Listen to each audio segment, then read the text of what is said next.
A Vegas casino wants you to cash in your chips, and that is not a punchline. You remember this video? We were really hot on the story. It was a couple of weeks ago. The guy in the motorcycle helmet, that's the front of the Bellagio. Wait for it. We're going to show the guy, the surveillance video, perhaps. This guy's running in and out of the Bellagio with this motorcycle helmet. He's pulling off this, basically a grab and dash. Here we go.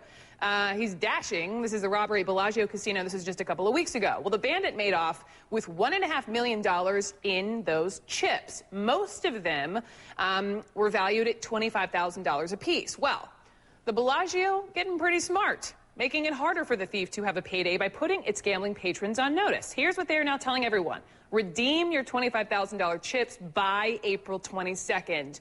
After that, sorry, they won't be worth any more than the plastic they're printed on. I want to bring in Las Vegas gaming security expert Jeffrey Voyles. And Jeffrey, right out of the gate, I mean, is this just the Bellagio Casino basically daring this bandit to come cash in his chips?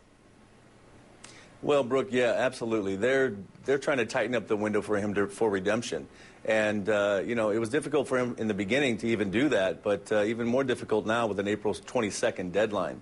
It's just going to be worth about 90 cents to $1 per chip, and that's not what he went for. That is quite a bit less than the $25,000. So my next question then is this, because he can't be the only one walking around with, you know, these chips. Does that mean that anyone who comes in to cash in these, we'll call them the old $25,000 chips from the Bellagio, will anyone turning them in be questioned? Well, they certainly will, but when someone's given a chip that size, we certainly know who that is. They're given that chip either from a cash transaction or a gambling transaction. So it's noted in the accounts. The serial numbers are noted as well. And the players, we know exactly who has them and who can redeem them when they come in. Some keep them on lockdown in a safety deposit box because they're lucky chips or they just want to hold on to them for the next play. So there's reasons for them to have them. There's no reason for him to have his. I see. So that was my next question. If there were serial numbers, because if this guy's smart, and I say that loosely, you know, he won't cash in all his, you know, $60,000, $25,000 chips, but they will then be able to match them to the serial number. In hindsight, no, go ahead, jump in. No, certainly, yeah. You know, he would walk in. One stack of $25,000 chips is $500,000. So grabbing 3 stacks at 20 chips tall is pretty simple. But once again, he knew exactly what he was going for, and he just didn't know how to redeem them. That was, you know, the failing part of his plan. That was well executed at the right time. Went in and got out 2 to 3 minutes, and now it's very difficult for him to redeem them. In your experience, Jeffrey, as a gaming security expert, you know, in heists like this one, I don't know how many there are on average, you know, is the bad guy, I mean, we know all the cameras are there, we see the video, even though he's covered head to toe, are the bad guys eventually caught? Well, it's sometimes very difficult to profile a casino robber, if you will. You know, there's less than 1% of all robberies are casino-related.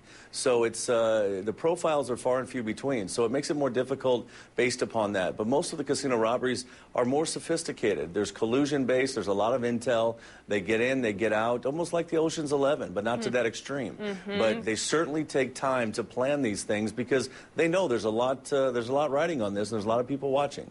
So, do you think he was a lone bandit here, or you think this was very much so premeditated? I think there were reports of maybe a dry run at another casino.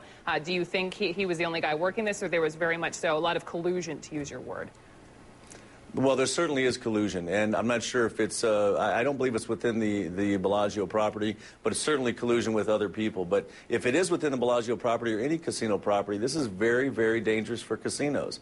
This is the most dangerous aspect of our business. With the inside employee-type collusion is very difficult for us to find out and very difficult for us to determine. So having that intel from an outsider with a criminal mind is very dangerous for us. Something we see, like you mentioned, you know, in the movies, Ocean's 11, but, you know, I feel like we don't often see this in real life. So it's fascinating. And, Jeffrey, let's have you back on when and if they catch this guy. Deal? Thank you, Brooke, for having me. Yes. Great. Jeff Voyles, thank you.